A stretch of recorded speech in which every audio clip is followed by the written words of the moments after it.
bénéficier de ces taux négatifs. L'Allemagne, qui n'est pas la seule zone économique qui réussit en Europe. Voici l'exemple peu connu de la Belgique flamande, cette région néerlandophone.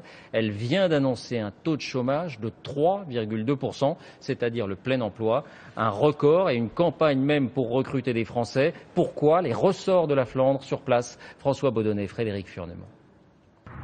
À quelques kilomètres de la frontière française, la campagne flamande regorge de petites entreprises.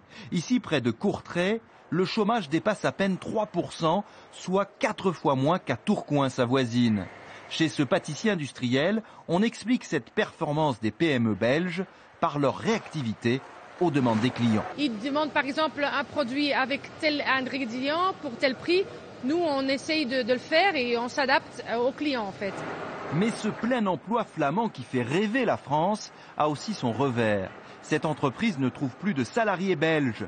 La moitié de ses employés vient donc du département français du Nord pour les avantages et pour le salaire. Il est plus attractif en Belgique.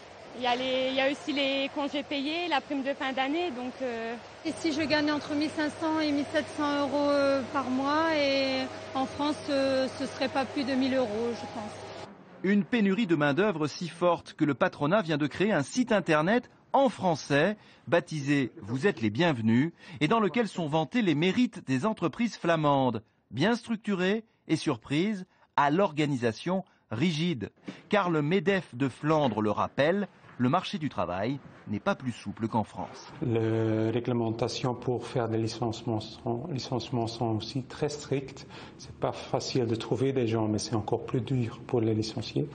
Et tout le nord de la Belgique est extrêmement fier de ce taux de chômage parmi l'un des plus faibles d'Europe.